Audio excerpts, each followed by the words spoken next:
During President Trump's tenure, the U.S. implemented stringent tariffs on Chinese imports, effectively raising the tax on every incoming Chinese product. This policy aimed to curtail China's exports by making them less appealing due to the increased cost. President Biden, succeeding Trump, decided to maintain these elevated tariffs. However, this strategy is showing signs of unintended repercussions. U.S. manufacturers, who rely on Chinese imports for their production, could absorb these increased costs temporarily but not indefinitely. As the tariffs persist, the added costs are diminishing profits and leading to significant financial setbacks. Recent reports indicate a consequential shift. American manufacturers considering relocation to China to sidestep these tariffs. This development raises pressing questions. What led to this pivot, and how might it impact the U.S. economy, potentially costing hundreds of billions? Hello and welcome back to Innovative Check YouTube channel, where we delve into the innovative and transformative projects changing our world. If you're new to the channel and enjoy learning about innovation stories around the world, you've come to the right place. Please subscribe, like, and comment to help boost our videos on YouTube. Now let's begin. MISCO, an American audio speaker manufacturer, provides a poignant illustration of the intricacies and unforeseen repercussions of U.S. import tariffs on Chinese commodities. Rather than impacting Chinese goods, the situation illuminates the challenges faced by U.S. enterprises. Given China's formidable supply chain capabilities, both for importing and exporting, it becomes an indispensable partner for U.S. businesses. They seek unique raw materials exclusive to China and access to one of the world's most significant markets. MISCO, historically a family-run entity, had consistently defied the trend of shifting operations to China to capitalize on reduced labor and operational costs. Despite the challenges posed by U.S. policies, they persisted. Yet the strain has escalated to untenable levels, and MISCO's plight is emblematic of the distress experienced by numerous U.S. companies. For companies like MISCO, deeply reliant on Chinese imports, the increasing tariffs introduced a host of competitive hurdles. The marked difference in tariff rates, 25% for Chinese components versus 7.5% for finished speakers, made importing more economically viable than domestic production. This tariff structure effectively rendered local U.S. manufacturing more challenging than simply importing finished items from China. Like MISCO, any company aiming to produce locally faced steep expenses. Conversely, those purchasing Chinese-made speakers benefited from reduced taxation. Such scenarios highlight the occasional lapses in rationale in U.S. policymaking that can disadvantage its businesses and citizens. If you are enjoying this video so far, please don't forget to subscribe, share the video, and comment. The primary aim of introducing tariffs was to shield American enterprises. However, in this instance, they inadvertently undermined competitiveness. Even after transferring some expenses to consumers, MISCO made the ironic decision to relocate a significant portion of its manufacturing to China. The question remains, how did firms like MISCO end up in this predicament? The backdrop of the U.S. China trade frictions, punctuated by numerous tariff rounds during the Trump administration, offers some insights. The initial phase of the U.S. China trade agreement brought a degree of respite by lowering tariffs on select electronics, like speakers, from 15 down to 7.5%. However, the third list of tariffs, covering speaker components, remained static at a substantial 25%. Before we delve deeper, we'd like to know, are you finding this content engaging?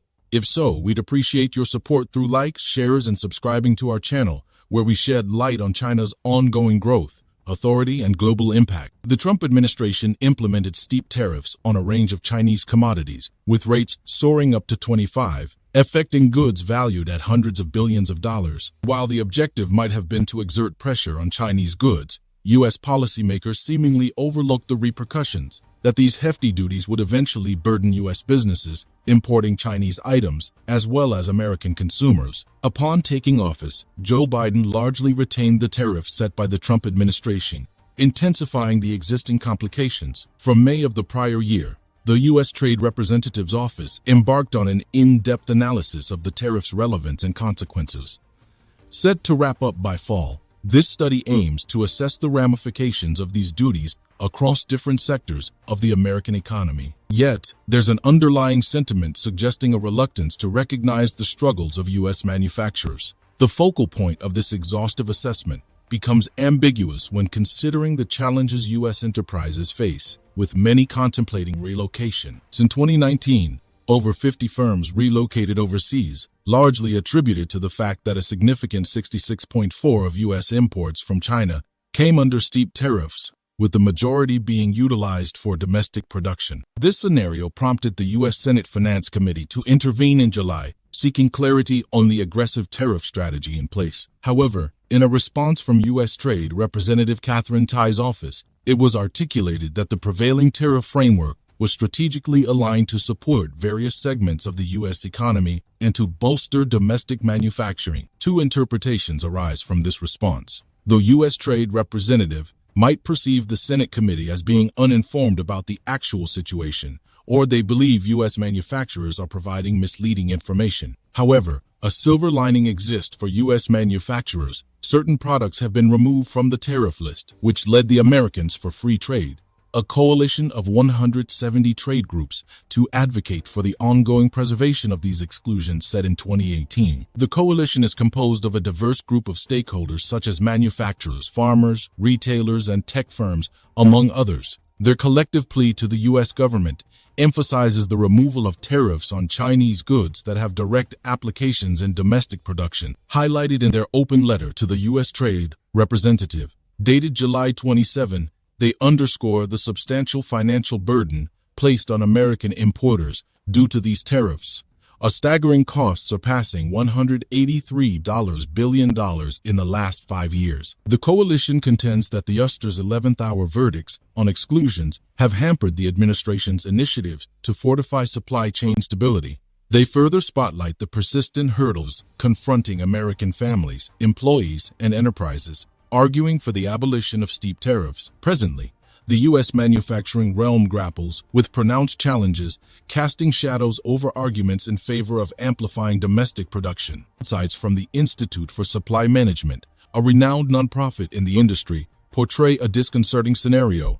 Their findings reveal that the U.S. manufacturing sector shrank for an uninterrupted 9 months as of July. It's imperative to highlight that such a prolonged downturn hasn't been observed since the global financial meltdown between 2007 and 2008. Adding to the woes, U.S. factory employment plummeted to its lowest point in 3 years this past July. Businesses, already strained by economic woes and further burdened by tariffs and the prevailing pandemic, have found themselves compelled to downsize their staff to sustain their financial standing. This unsettling trajectory has far-reaching implications for numerous sectors. Echoing these sentiments, the Americans for Free Trade Association argues that the tariffs, introduced amidst the U.S. China trade friction, have unfavorably impacted local manufacturing.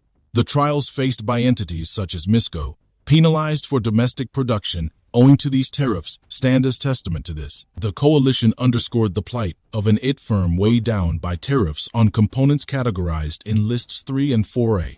This firm asserts an annual payment exceeding $350 million due to these tariffs, in spite of manifold efforts to obtain exclusions. Along with endeavors to revamp its supply chain and curtail expenses, the company is now mulling over the idea of shifting its production base to Mexico, a move that could jeopardize 1,300 jobs in America. Interestingly, amidst these challenges, the U.S. government appears unswayed in its stance on maintaining elevated tariffs. This climate may inadvertently incentivize U.S. corporations to contemplate relocation to China. Prior pleas from firms such as MISCO for product exclusions were met with refusal during the Trump administration, and the lack of transparent justifications has bred discontent among manufacturers. Several experts view these actions by the U.S. as counterproductive. A notable report authored by Clark Packard and Scott Lincicome from the esteemed Cato Institute in Washington posited that tariffs and domestic subsidies might not be the most effective strategies for the U.S. to robustly compete with China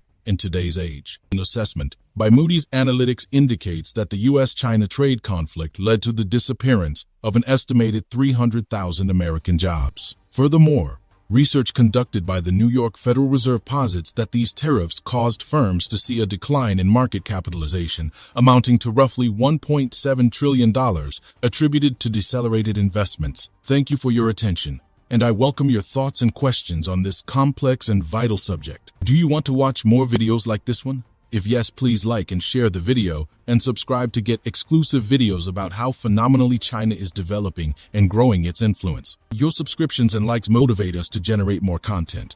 So please keep supporting us. Check out this video showing on your screen right now, and I will see you on the other side.